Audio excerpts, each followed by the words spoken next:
तो मित्रों दुकान मकान फ्लेटनो भाड़ा करार केवी रीते करावो ते करारमां कई कई वस्तुओं लखेली होवी जोईए, नोटरीवाळुं करावुं के सादुं करावुं तेना विशेनी महत्वपूर्ण माहिती दोस्तों हूँ आपने आजनी विडियो में जणाववानो छुं।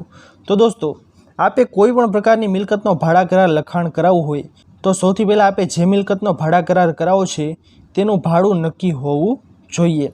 एटले के वाहेथी तमे भाड़ुं नक्की करो ते नहीं, परंतु ज्यारे तमे करार करावो ते करारनी अंदर तमारे ते भाड़ुं छे ते नक्की थयेलुं होय ते लखवुं जोईए। તેમજ કોઈ પણ ભાડા કરાર છે એટલે કે મકાન દુકાન ફ્લેટનો જે કાંઈ પણ ભાડા કરાર કરો છો તે ફક્ત 11 મહિનાના સમયગાળા માટે જ હોય છે। આ કરાર છે દોસ્તો તે મોટી મોટી ફેક્ટરીઓના મોટી મોટી જે ખેતીની જમીન છે તેને બિનખેતી કરાવવાના કરાર હોતા નથી। આ કરાર છે તે મકાન દુકાન ફ્લેટના કરાર છે તે સામાન્ય કરારો હોય છે। 11 મહિના પૂર્ણ થયા બાદ આપે ફરીવાર નવો ભાડા કરાર બનાવવાનો રહેશે। તેમજ આપ કોઈ પણ ભાડા કરાર બનાવો તેમાં જે તારીખથી તમે ભાડે રાખો છો તો તે તારીખ આપે તે ભાડા કરારની અંદર નાખવી અને ત્યારબાદ 11 મહિનાના કરાર માટે આટલું ભાડું એક માસનું નક્કી કરેલું છે તે આપે ખાસ કરીને લખવું। તેમજ તેમાં લખવાનું રહેશે કે મિલકત ભાડે રાખ્યા બાદ આ મિલકતની અંદર લાઇટ બિલ વેરા બિલ કિરાયા જે કાંઈ પણ બધું આવે તે ભાડે રાખનારે ભરવાનું રહેશે। એટલે કે ભાડે રાખી હોય તે સમયગાળા દરમિયાન જે કાંઈ પણ ભાડું વેરા કિરાયું આવે નગરપાલિકાનું મહાનગરપાલિકાનું તેમજ લાઇટ બિલ આવે તે તમામ વસ્તુઓ છે તે ભાડે રાખને ભરવાની રહેશે। તેમજ મિલકત માલિકે મકાન દુકાન ખાલી કરવાની હોય તો 15 દિવસ અગાઉ જાણ કરવાની રહેશે ભાડે રાખનારને અને ત્યારબાદ ભાડે રાખનારે જે સ્થિતિમાં મિલકત રાખી હતી તે જ સ્થિતિમાં મિલકત પરત સોંપવાની રહેશે। કોને સોંપવાની રહેશે? મિલકતના માલિકને પરત સોંપવાની રહેશે તે જ સ્થિતિમાં। તેમજ ભાડું ચૂકવવાની ગમે તે એક તારીખ આપે નક્કી કરી લેવાની રહેશે।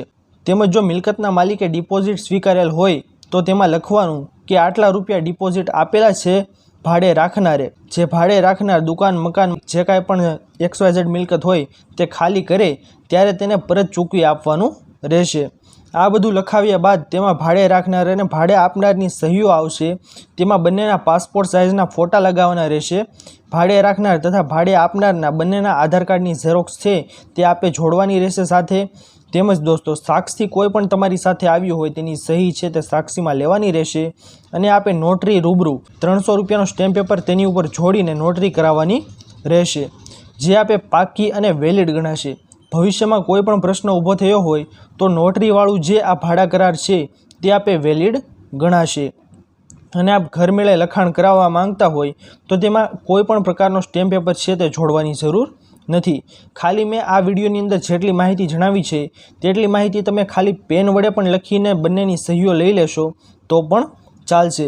પરંતુ જો તમે પાક્કો ભાડા કરાર કરાવવા માંગતા હોય તો તમારે આ તમામ વસ્તુ જે મેં વિડીયોની અંદર દર્શાવી છે તે તમામ વસ્તુઓ લખી પ્રિન્ટ કાઢી તેની ઉપર 300નો સ્ટેમ્પ પેપર લગાવી સાક્ષીઓની સહી કરાવી મિલકતના માલિકની તેમજ ભાડે રાખનારની સહીઓ કરાવી અને ત્યારબાદ તેને નોટરી કરાવવાનું રહેશે જે તમારે પાક્કું અને વેલિડ ગણાશે। દોસ્તો આશા કરું છું કે આપ સૌને આ ભાડા કરાર વિશેનો વિડીયો પસંદ આવ્યો હશે। જો પસંદ આવ્યો હોય તો વિડીયોને લાઇક કરવાનું ભૂલતા નહીં। ચેનલ પર નવા આવ્યા હો તો અમારી ચેનલ ખેડૂત ઓનલાઈન પોઈન્ટને સબસ્ક્રાઈબ કરી અને બાજુમાં આપેલા બેલ આઇકનને પણ પ્રેસ કરી દેજો જેના લીધે આવી જ મહત્વપૂર્ણ માહિતી આપ સૌને આ ચેનલના માધ્યમથી મળતી રહે। તો દોસ્તો મળીએ હવે પછીના વિડીયોમાં, ત્યાર સુધી જય હિન્દ અને વંદે માતરમ।